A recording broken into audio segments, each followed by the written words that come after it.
Zimbabwe need to know that Mugabe was willing to surrender, to hand over power peacefully to Morgan Tsvangirai.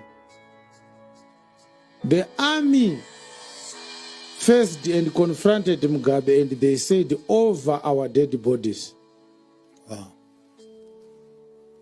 It is the army that dissuaded Mr. Mugabe from handing over power to Morgan Tsvangirai. And this is why they ran off. Remember, they took 3 months claiming that they are still counting electoral votes. It took them 3 months between the day people finished voting and the day they announced that Tsvangirai has won, but not with good enough majority votes to form a government.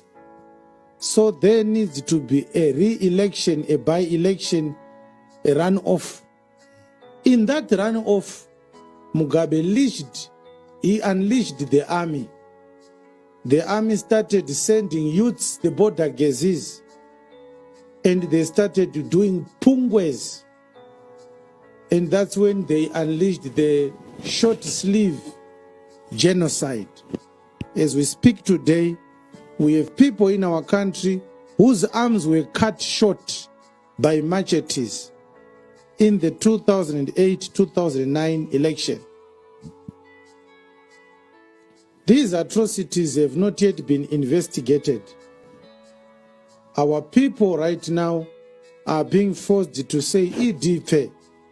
Nobody apologized to them. Mr. Mugabe denied any allegation.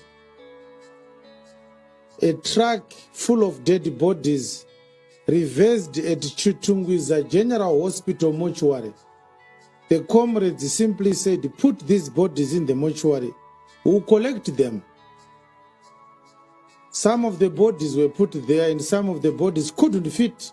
The mortuary was too full. And some of those bodies were dumped in the dam in Marondera. I think you know that so many bodies were discovered dumped at a dam in Marondera. They ended up with bodies which they didn't know where to dump them. That's how much bloodshed was done. I have 2 things to say about the Tsvangirai dribbling that happened in 2008. Because after he was dribbled of his electoral victory, they did a runoff, and by that runoff, Mugabe made himself to win.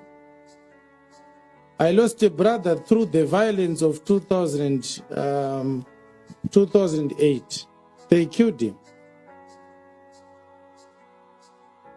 I was confronted by those hooligans many times, demanding that I should attend the pungwes.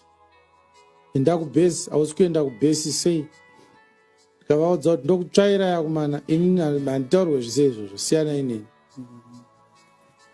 so I never attended any rally.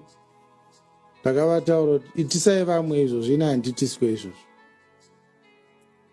I'm not lying to you as well.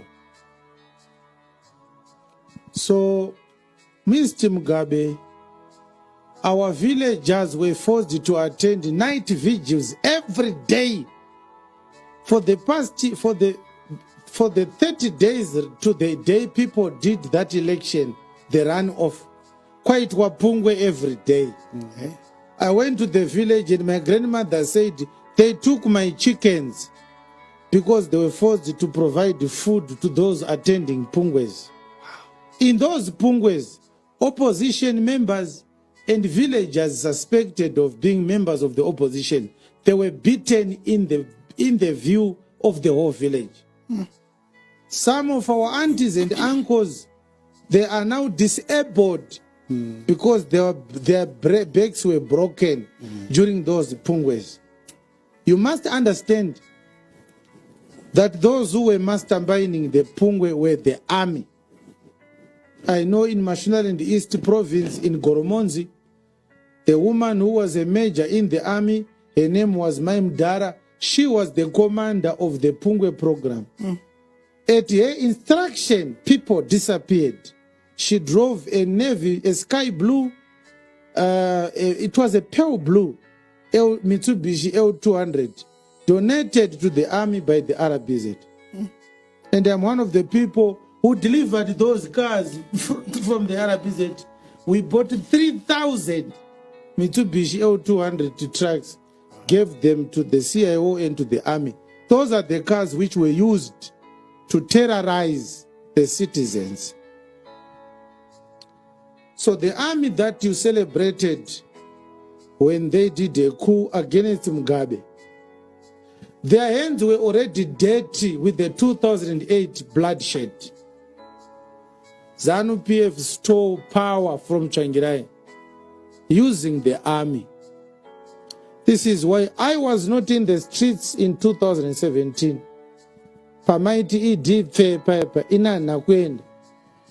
Ishaka nditi ubenzu sainde mwanangu. Idonoparidza. On that day, when the army came into the streets to force Mr. Mugabe to resign, I was at First Street preaching. The Lord refused. He said I shouldn't join those who are celebrating the downfall of Mr. Mugabe.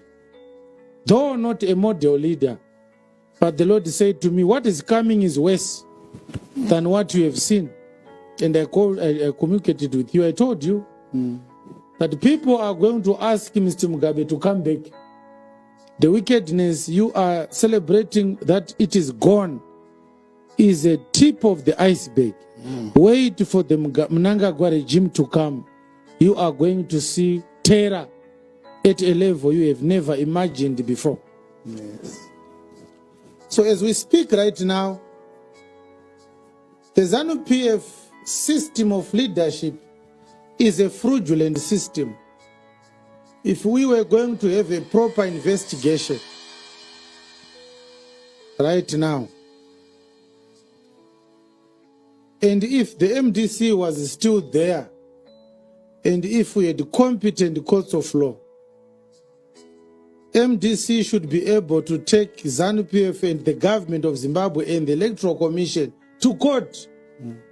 And the court was going to find that is true. Tagwirei won the 2008 election. And they stole it from him. Which means from 2008 to date, we don't have a legitimate government. Kubva 2008 kusvika izvezvi, hatina government illegal. We have a criminal government which is in power because it stole elections. Democracy was almost about to give birth to a proper democratic election. Tagwirei won with more than 58% of the votes in 2008.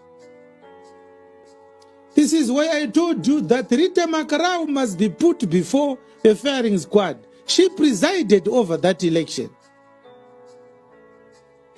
But she was not free to do whatever she was supposed to do.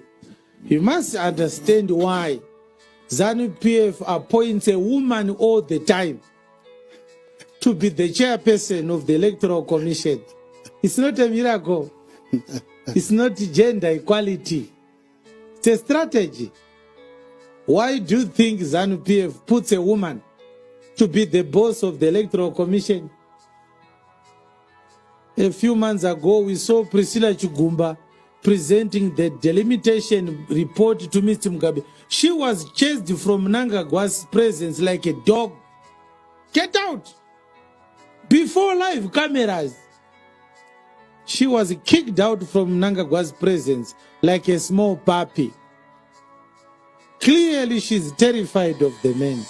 What do you think they will say when they receive a phone call? Ndonyaya yakataka kubatira imuri yeZimbabwe zvinorwadza.